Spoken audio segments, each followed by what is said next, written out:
Hello, everyone. Welcome to Joseph and Hall's first official Facebook Live session. I want to start by introducing the two esteemed attorneys that I have on the call. The first is partner Aaron Hall, who is well known in the immigration community, a superstar on all things criminal and removal related and federal litigation. Currently serves as vice chair of the Immigration and Customs Enforcement Liaison Committee with the American Immigration Lawyers Association. And Zach New, who also works on the corporate side of the practice and does a lot of federal litigation as well, and is currently the Colorado president of the Federal Bar Association chapter here in Colorado. So welcome. And anything you wanted to add, gentlemen, before we start? Nope, nothing for me. You forgot to introduce yourself a little bit. Oh, I'm sorry. My name is. Where are your accolades? My name is Jeff Joseph. I'm the senior partner here of Joseph and Hall. I'm also the secretary of the American Immigration Lawyers Association and sit on the Board of Governors and Executive Committee of the association. So just to give you an idea about what we're going to talk about today, we're going to talk a little bit about some updates on the removal and enforcement side of the practice. Aaron is going to talk to us about that. And then Zach is going to tell us about some of the exciting things that are going on this week on the corporate side, as well as what happened with the H-1B lottery that we just went through and just completed for this fiscal year. So why don't we hit it off with Aaron? Aaron, talk to us about what you're seeing on the enforcement side. And by the way, please ask questions as we go along. Any questions you have, we'll definitely get to either before we get to the end of the call or at the end of the call. So go ahead and post those in the chat box. All right. So on our last video, we talked a little bit about the bill that President Biden had put forth and that Congress was going to consider. We're not going to talk about that today because that's stuff that Congress needs to pass and the president needs to sign to become law. And hopefully some of it will, but we seem to be a little ways off on that. What the president absolutely has power to do right away, and what he has done, is implement enforcement priorities. And so that's what I want to talk through about what those priorities are and how they're working on the ground so far. So they started on Inauguration Day on January 20th. The acting secretary at the time, his name is David Pekoski, issued a memo reestablishing enforcement priorities. And then that was followed a few weeks later by an ICE memo setting out civil enforcement priorities. Now, part of the first memo was a 100-day moratorium on deportations. You might have heard of that. That one section has been enjoined by a court, so that's not in effect. But the rest of these memos is in effect. And basically, I'm not going to go through each of the categories of enforcement priorities in detail, but what they basically say is somebody is a priority for enforcement by ICE if they're a national security risk, if they are a border security risk, and by that they just mean somebody who has entered the country unlawfully after November 1st, 2020, or if they're a public safety risk, which means they have an aggravated felony and are deemed to pose a threat to public safety, or there's some kind of gang enhancement on their case. So the vast majority of people who might be removable from the country are not going to fit into any of those three categories. So what does that mean? How does that affect people's cases? Well, we're still kind of learning how it plays out, but some of the ways it might come into play is ICE has to make a decision when somebody's in state custody. Let's say they got arrested for driving without a license or something like that. They have to make a decision about whether to issue a detainer to the state jail, whether they're telling the jail to hold them so that ICE can pick them up and put them in removal proceedings. And if they're not one of these priorities, that should guide their decision about whether to issue a detainer. And if they don't, that should mean as soon as the person bonds out of state custody or resolves that case, they're released as they were before. It should also inform their decisions about whether to issue a charging document called a notice to appear in removal proceedings, whether to try to deport somebody, basically. Only if they fit in those three categories or they get some kind of other special approval to do that. Whether to stop or question somebody because of a suspected immigration violation should be governed by these priorities. And under what circumstances to execute an order of removal. So there may be people with final orders of removal from the Board of Immigration Appeals or from an immigration judge or an expedited removal from the border, but they're still here physically in the country. And what that means is ICE could normally just arrest them and deport them very quickly because they already have the order of removal. But what the priorities say is they should take those into account before deciding that they're going to expend their resources on executing that kind of removal. And what options might there be?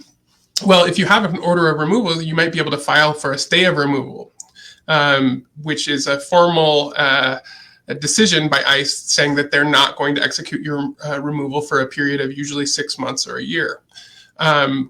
You can also often get an order of supervision, which means you periodically have to check in with ICE. That doesn't sound like a great thing, except if you're compliant with it, then you're able to apply for a work permit, even with an order of removal. You can apply for and be granted a work permit that can be renewed over and over again, as long as they're not trying to remove you and as long as you're compliant with the order of supervision.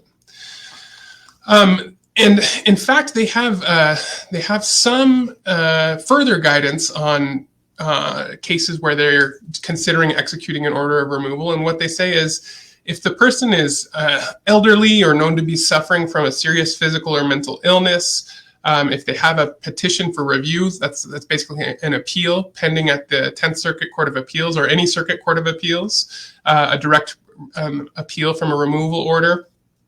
If they have a motion to reopen pending, trying to reopen their removal order, or if they have other applications for immigration relief, such as like a U visa, even though they have an order of removal. That means, under the guidance, that the removal shouldn't be executed unless they find a compelling reason that it should be. And so I think, taken all together, what all of this means is a lot of people with removal orders should not be removed if ICE is following the guidance well. And what you'll have to do with your attorney, and we're happy to consult with you if you have questions on specific cases and you schedule a consultation, but you should consult with your attorney about whether that means you should be filing something that talks about these enforcement priorities, for example, the stay of removal that I was talking about, or whether there are other applications for relief that you should be filing. You'll notice that one thing I didn't talk a lot about in these enforcement priorities is what about all the cases that are already in removal proceedings? So people who have immigration court dates. There are over 1 million people throughout the country in removal proceedings with immigration court dates. And the question is, what does this mean for them? So if ICE has charged you as deportable and you have your court dates with immigration, but you don't fit those priorities, does that mean ICE is going to dismiss your case? Does that mean that they're going to join in motions to get your relief granted? That part we don't know yet, because the DHS attorneys, it's the Office of the Principal Legal Advisor, they're awaiting further guidance. And so we don't know exactly what that means. And up to now, we haven't seen a lot of change for cases in removal proceedings. But we're hoping that that could change shortly, and that people in removal proceedings might have other and better options as far as case strategy going forward. So that's kind of the state of the prosecutorial discretion, as we call it, or the enforcement priorities. And if you have questions, feel free to pop them into the comments, but I think I'll pass it back to Jeff there. Thanks, Aaron. That's a great update. If you have questions about any of that, go ahead and post them in the chat and we'll answer them as we go through. Now let's shift over to Zach. Give us some updates on what's going on the corporate side of the practice, Zach. Got it. So I guess I'll start with the H-1B lottery. It kind of is a good transition to what's just happened, I guess, 14 hours ago. So yeah, I see Charvani's got this great question that has actually been asked a lot by both immigration attorneys and by people who are seeking H-1Bs. But before I get to that, let me, I guess, give some background into how the H-1B lottery process works. This might be old news to a lot of you guys, but just so everybody kind of knows where we're at. Up to about 2 years ago, or exactly 2 years ago, the way you would apply for the H-1B lottery is to actually put your entire H-1B packet together, send it off to USCIS, and hope that you're one of the ones that was selected and your petition was adjudicated at that point. It was expensive for employers because obviously you had to pay your attorney's fees. You had to get all the filing fees together. You had to, really just get your entire packet together and send it off before even knowing if you were going to, be eligible for an H-1B. Last year that changed. They implemented a new system where you get to really just put in some very basic information. Like some very basic biographical information for the H-1B applicant, for example, the like their passport information, and some basic information about the company as well that would be petitioning for that person. $10 registration fee instead of the costs that are associated with putting the entire H-1B packet together. So the entry barriers were a lot lower. And we saw, I guess, a lot more registrations as a result of that. Looking at like 2018 and 2019, the number of people who applied for H-1Bs and the H-1B lottery was about 200,000. Last year it was about 275,000. So, and that was right when COVID was starting and unemployment was starting to spike. We still saw 275,000 registrations. This year, we don't have an official figure yet because the lottery really just closed, but unofficially it's over 300,000. So, even in the midst of the COVID pandemic, we've got even more registrations than we had last year. The way it kind of works is there's two pools of visas available. There's a master's pool and there's just kind of a bachelor's based pool. There's 85,000 visas available. 20,000 are for masters, and 65 are just kind of the regular cap. If you are in the master's cap and you aren't selected, you get put back into the other pool as well. So somebody with a master's degree, for example, has two chances basically to be selected. But anyways, yeah, that just wrapped up. We had way more selections than last year, and people are kind of reporting across the board that selections are a lot lower than they normally experience. The percentages of people that they applied for is a lot lower than they would expect. And I think that has a lot to do with the just the number of people who are registering. And I guess that goes to Sharvani's point there. This is a question that has been asked by attorneys and beneficiaries of H-1Bs a lot. This is something that, I've even heard people advertising that they would be doing this. They'll kind of put you in the pool as many times as possible. There's some problems with USCIS kind of, I guess, enforcing something about that. On the one hand, beneficiaries are able to be registered by multiple companies. You could be a software engineer and have 3 or 4 companies petitioning for you to be, their H-1B employee. On the other hand, H-1Bs are not particularly popular by either political party. So there's not a lot of, I guess, drive behind kind of trying to cut down this sort of gaming the system. USCIS should have the capability to do it.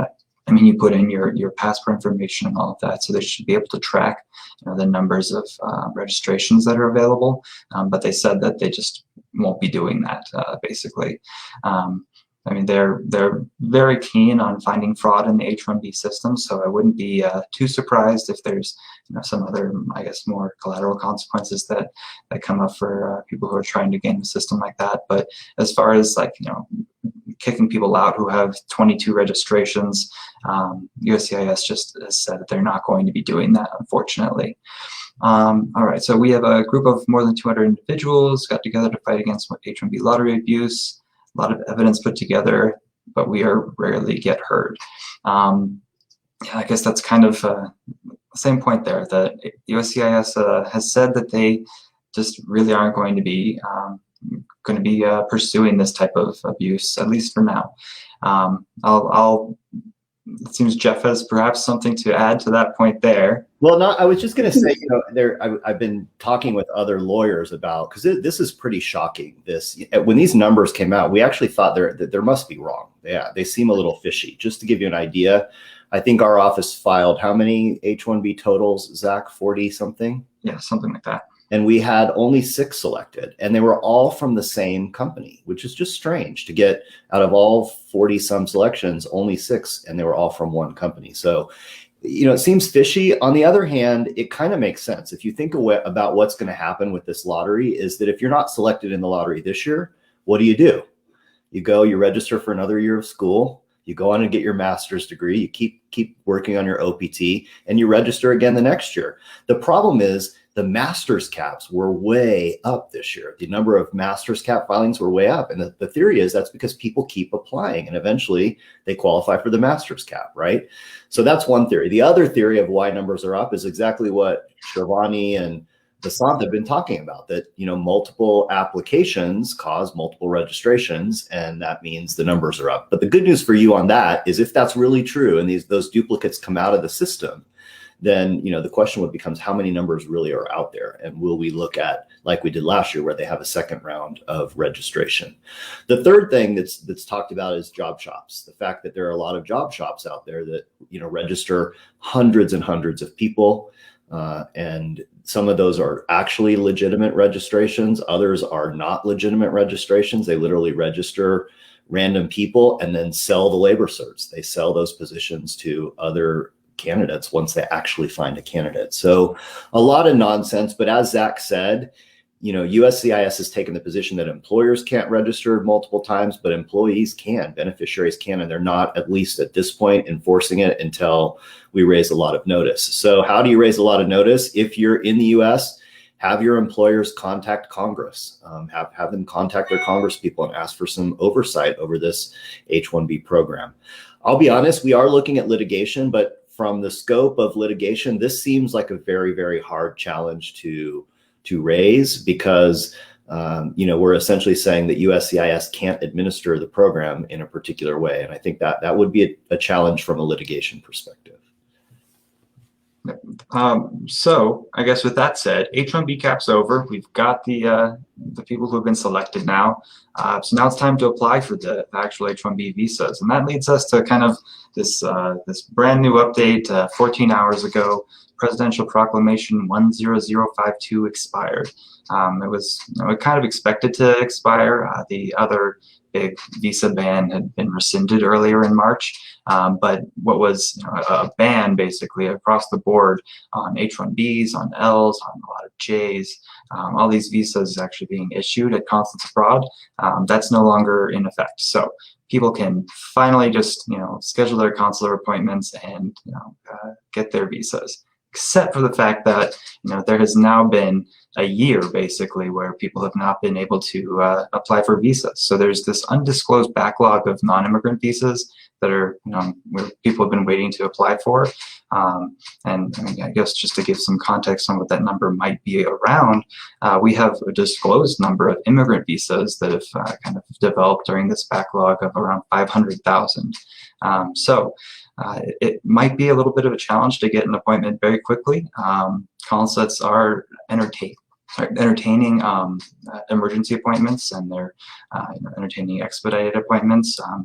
A lot at first, you know, closer into the middle of the pandemic, it was a lot more difficult to get an emergency appointment, but it seems like those restrictions are kind of lessening a little bit, and consulates are a lot more willing to fit you in if you're able to really demonstrate a need to have your appointment earlier and get your visa earlier in order to come and work in the U.S. earlier. Yeah, that's the big news out of the corporate side, is that's gone, and consulates can start processing again, as long as they're not subject to one of these regional travel restrictions, which we're you know, getting ready to sue over. So one question on that is, you know, how's everything going with the banned countries lawsuit? Going great. The complaint's in a terrific spot. We have, I'm very confident in it, I guess, let's say. I guess, yeah, beyond that, any other... Can you tell us some of the legal arguments we're making in the case? Of course. So really the big thing is the Department of State has taken the position that these presidential proclamations that say if you've been in this country within the last 14 days, you're not allowed to enter the United States. That's what the proclamations say. And the Department of State has kind of taken the position that that means you can't be issued a visa at all. just because you're not allowed to enter the United States if you've been in this country in the last 14 days, we're not going to process visas. We're just not going to do it. It's it means that you're inadmissible, even though entry and inadmissible they're different words and they mean different things in immigration law. Even though there's been 5, 6 cases where the judges have looked at this and said this is ridiculous and absolutely an unlawful interpretation. Department of State has been pretty determined to keep this unlawful policy going. So we'll sue over it, saying, hey, every judge that's looked at this has said that this is unlawful. The law itself is very clear that this is not what an entry means, that you can't restrict visa issuance just because somebody's not allowed to enter from a particular country. I mean, if you were in a European country, if you were in the United Kingdom, you could get a different type of, it's not really a visa, it's called ESTA, it's a visa waiver program. And you could just hop down to Cancun, have a 2-week vacation, and then come on into the United States. So the fact that even exists, that there's this loophole that allows people who have the funds and to, I guess, circumvent these bans and enter the United States, shows just how ridiculous these visa restrictions are. So very confident in how it'll go. It's going very well. And any idea when we're going to file that case, Zach? Soon. Yeah, I mean, so just to give you some context, we have 197 plaintiffs for this case. And so, that's a big lift to, first of all, get all the information about the cases from those individual plaintiffs, and then take that information, put it in a declaration, and then take those declarations and make it a plaintiff paragraph, and then format the plaintiff paragraph in a way that complies with the local rules. So that part takes just as much as drafting the legal argument, and we just really closed the lawsuit. So we're hoping to finish up the declarations and the paragraphs this weekend, insert them into the complaint, and file the complaint on Monday. So when we say soon, we mean early next week. That's really what we mean. Any idea where we might be filing, or is that still something we don't want to share yet? I don't know if it would be any detriment to share that. I think it would be in DC. There's been several other cases that we filed in Washington, DC. So I think there's no harm in us filing this case in Washington, DC as well. I mean, we might get the same judge as one of these other cases, who's already looked at this issue and said, well, this is ridiculous. This is clearly unlawful. I've already said it's unlawful. Yeah, so here's a more broad decision saying it's unlawful as well. I see one question saying if this is successful, how quickly will K1s see movement on their cases? In our opinion, it's a little bit hard to predict, but let's say that this goes kind of the same way that the Milligan case goes, where we file this preliminary injunction at the beginning saying, hey, judge, this is unlawful. This is hurting people. Please put a stop to it, at least preliminarily, while this case is going on. I mean, the judge kind of makes a decision on that as quickly as they can, but there's no set timeline on when they need to make a decision. But as soon as that kind of order is in effect, I'd expect movement on K1s immediately. The way I like to kind of conceptualize this is that everybody in these countries is in a line that is just not moving. And as soon as these orders from the judge are in place, you kind of go into a separate line that is shorter and is moving. So it's not like you're jumping ahead to the front of the line. It's more like you're getting into a separate line that has some movement to it. Of course, consulates are subject to local law. So if there's a local restriction on opening, or if there's a lockdown or anything like that, the consulates will be locked down as well. But very much I think there will be quick movement. Can I just add to that? So that piggybacking on what Zach said, the banned countries case is actually just a little bit different than some of the other cases we filed, in that there's no mandamus claim in the case, I don't believe. And so if we win on the order that we're seeking, saying that this interpretation of the statute is wrong, that they can't suspend the processing of visas and that they need to issue them, all it does is remove that barrier that comes from their interpretation of the proclamations and take it out of the way. And then and then the consulates are ordered to basically process them as they otherwise would. So that's all it does technically, but there's a big caveat, because usually the judge will want to, know that the government is complying with their order. And if that's the case, they might set a status conference or require the parties to do a joint status report. And that happens over and over again until they're satisfied that the case has been handled correctly. And so during that period, there is pressure, even though there's not a mandamus claim, to make the applications go away by adjudicating them. And so I do think that the plaintiffs have a good chance of seeing movement. I agree with Zach, quickly after there's an order, even though there's not technically a mandamus claim. Jeff, do you agree with that? I do agree with that. I think that's absolutely true. There are ways to make the case move.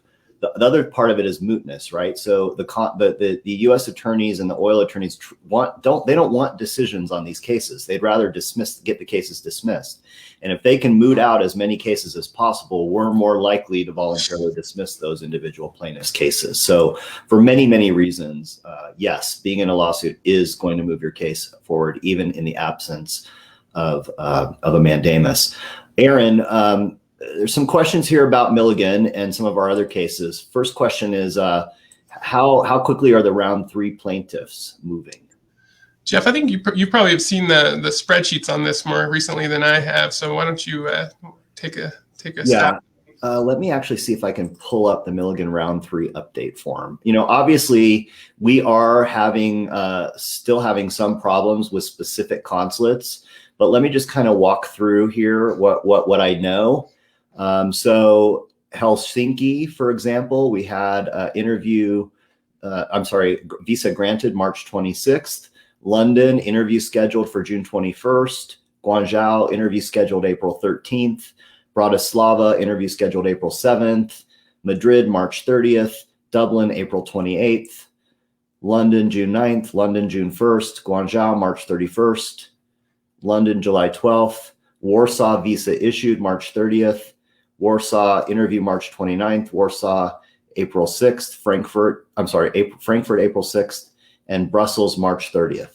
So, that gives you kind of an idea of about half of the cases seem to be, at least the ones that are reporting seem to be moving quickly at the consulate. So that's really good news for round 3. We're still reporting the cases, especially the particular consulates, to the U.S. attorney on a weekly basis. The problem consulates remain Montreal, Manila, Rio, and to a certain extent, Johannesburg, although Johannesburg has been scheduling a few plaintiffs. So if you have notifications from the consulates that you believe are wrong, that they're not compliant with Milligan, that they say we're not bound by Milligan, or we're not following Milligan, or you're not a named plaintiff, please do pass those individual emails to me in particular, because those I'm reporting right away. If the consulate is simply wrong, I'm sending those directly to the U.S. attorney. And if we do that, those cases do see movement. So let us know that. Anything to add on that for Milligan? But I guess to the second part of this question of what they're going off of, if it's off of the NOA1 or NOA2, they're supposed to be doing first in, first out. Just based off of Milligan, they're not, I guess, necessarily required to do first in, first out, but that's what they said that they're doing. The fact that it's not in order, I suppose, it's not really indicative of anything. Just that they're working as best they can, and they're I guess trying. But they have said that they will be doing first in, first out. So first people to get to the MVC should be the first people who are getting interviews. Aaron, we have our regular here, Hussein, Florida, has a question about DV 2020. Hi, Hussein. How are you? Hi, Hussein. Let's see. Couldn't travel during the closing of the airport.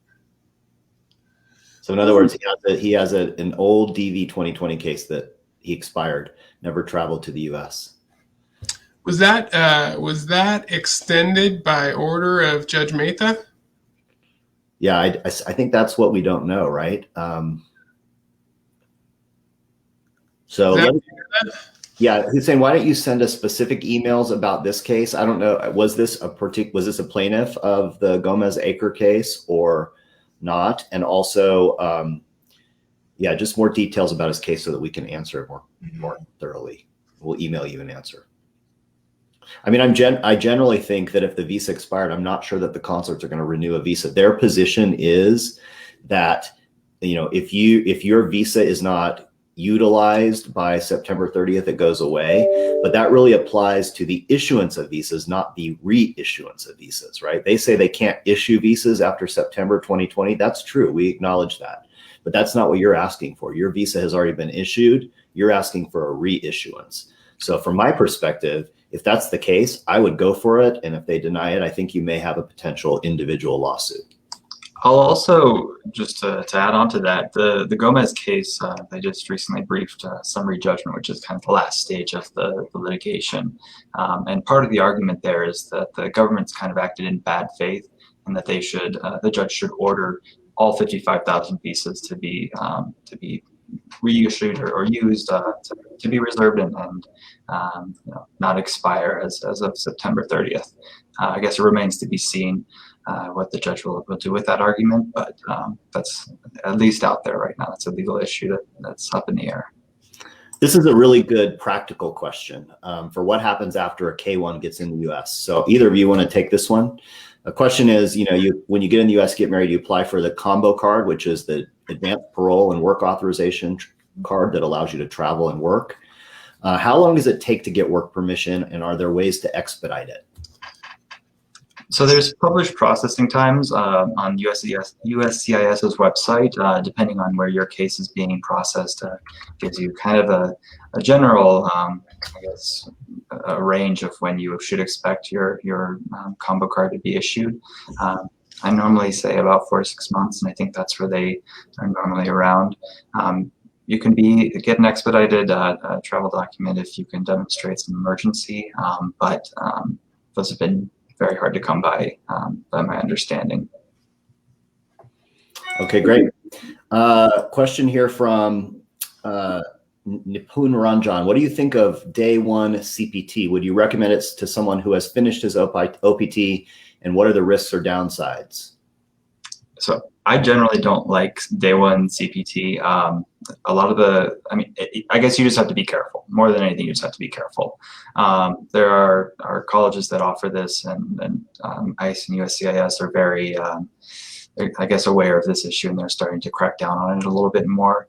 The whole point of CPT and OPT is supposed to be kind of to further your education, and they're, I suppose, worried that people are abusing it and using it to get employment authorization kind of outside the scope of what those programs are supposed to be for.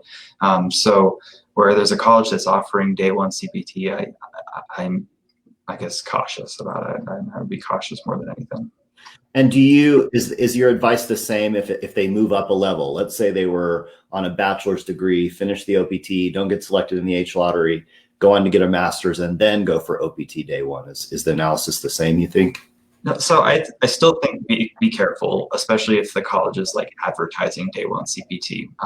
But when you're going up a level, I think it's a different calculus then, because you're not like saying, hey, I had a bachelor's degree and now I'm gonna, you're going up to get your higher level degree. So it's a little bit different. I just think be cautious. Okay. Is it possible that the travel ban interpretation will be changed so that DV 2021 mandamus case is going to lose standing? Yeah, no, it's not, because the DV 2021 case has two separate issues, and the one is mandamus, basically that the government has unreasonably delayed the adjudication of DV 2021 visas, and in bad faith. The second is that the regional bans shouldn't be a reason to not issue visas. So those are both included within that one case. If the second one goes away because of another court order, or because the government just changes its stance on the interpretation of 1182F, that's the statute that allows the suspension of entries, then the mandamus part is still alive. And the challenge in the mandamus part is seeking to get all 55,000 visas for fiscal year 2021 issued. And so, no, winning that other side or a change in the government's stance on the other side will not mean that the case doesn't have standing. Great. And it looks like this is the last question here. Vikram is from Nepal. When will they start interviews in Nepal? And his case number is AS66 following. Any chance? Well, let me start by saying, yes, there's a chance, because Charlie Oppenheim from Department of State, who's the person who monitors the visa bulletin on a monthly basis, has stated that in the July visa bulletin. So what happens at the visa bulletin is the Department of State determines how many visas in every category are remaining on a monthly basis, and then sort of projects out when a person can process their visa. And Charlie Oppenheim has said that in the July visa bulletin, which will be announced about mid-June, all DV applicants will be current effective July 1st. And so that would mean no matter what your number is, if you're AS 66,000, you will be current and available to file for your consular processing or adjustment of status effective July 1st. So that's the answer. You will be available. When they'll start interviews in Nepal, to be honest, I haven't even looked to see whether they are interviewing in Nepal, but you can do that. There is a website called, you can just Google non-immigrant visa statistics, and it will take you to a website where you can look up posts by month, and you can go in and see how many non-immigrant visas in Nepal, if they're open or if they're processing, have processed, and in what particular categories. You can also do that for immigrant visas. So you can go in and see if they've actually granted any DV 2021 cases so far. So anyone has access to that information and can go in and do it. Okay. All right, we got another question here about the combo card. While they're waiting for their combo card, what are they allowed to do? Can they volunteer? Can they do some online studies? Julia, this is a good question. So as a K-1, and when you enter on a K-1, the law actually says that you are a work authorized incident to your status. So the law says just because you're here on a K-1, you can work on that I-94 card. The truth is that Immigration and Customs Enforcement require an employer to collect certain documents in order to show work authorizing status. And their interpretation of the statute doesn't follow what the law says. They require that you get a work authorization card in order to work. I think that's legally wrong. And I think if it were challenged, we would win on that issue. In fact, it has been challenged, and in other circumstances. In the context, it's been challenged and there's been successful litigation. So theoretically, you potentially could work just on your K-1. But to be safe and to do what the employers are going to require, you should file for that combo card. What you need to know is that you don't have to wait to file your adjustment to file the combo card. You can file the combo card based on the fact that you're here in K status. So the minute you enter in K status, you can also file for work authorization. You can't file for travel permission, but you can file for work authorization alone. So this might be too late for Julia, and maybe it doesn't even work anymore. But it used to be that if you were on the ball when you entered on a K-1, so for people who are getting ready to enter, Milligan plaintiffs and others, they get their K-1 visa, you get to the airport and present your visa, you could ask or demand that they put a stamp in your passport with the entry stamp saying work authorized. And that would be your proof, because like Jeff said, it's incident to status and you didn't need a card. And I know that used to work, but I haven't heard of it, whether they'll do it lately. If you try, there's no harm in trying. But if you try, I would ask for a supervising officer rather than just the first one you see, to try to get a stamp in your passport that says that you're work authorized. Great. Another question from Balaji Natarajan. I'm sorry, this is the first question here from Srinidhi Kulkarni. When is the H4 and L2 EAD premium processing going to be made available? Based on the new bill, it should be sometime before June, but can they honor premium processing given that there are huge delays so far? So, so we have Congress saying that, they should increase premium processing to other categories, to H4s, L2s, EADs. But the problem is that Congress passes that and then DHS has to figure out how to enforce it. And that's more complicated than you would think, because it requires changes to the forms, which have to get approval and have to go through a budget process and a whole bunch of bureaucratic layers. They have to implement procedures in their technology and their ability to sort of mask these cases and get information, and in their adjudication fields and their portfolios at the adjudication center. So getting DHS to do what Congress has told them to do can often take very, very long, and years and years and years. And we all know that USCIS benefits from premium processing. They get more money, they can hire more staff. So why they don't do it, we don't know. But you know, it could be a while before we see premium processing expanded. That's just my 30,000 foot, you know, crystal ball guess. All right, could we give us an overview on the H-1B lottery 2022 numbers? Will there be a second round of lottery like last year? As the numbers increase, what are the possibilities to get picked in the lottery? Well, we already talked about the H-1B lottery, so I'll give you kind of, as far as the overview of numbers, it seems to be hovering around 20 to 30% selections for most employers that have filed, and most attorneys that are out there filing, and the numbers are up significantly over what they were last year. So, you know, will we have a round two? We just have to wait and see. With numbers this high, I think it's highly unlikely that we'd have a round two, but I could be surprised. So, all right. Anything else before we close out, Aaron and Zach? Well, Facebook, bookmark our Facebook page. We will be doing these Facebook Lives every week at this time on Thursday at 12 o'clock Mountain Time, 2 o'clock Eastern. Come with your questions. These were great questions today, and it's not only helpful to you to get answers to this, but everyone that participates in these Facebook sessions gets valuable information from their own case by the fact that you participate. So we really appreciate it. We thank you for joining us, and we'd ask you to come back again next week. Have a great weekend, and we'll see you all soon. Thanks a lot. Thank you.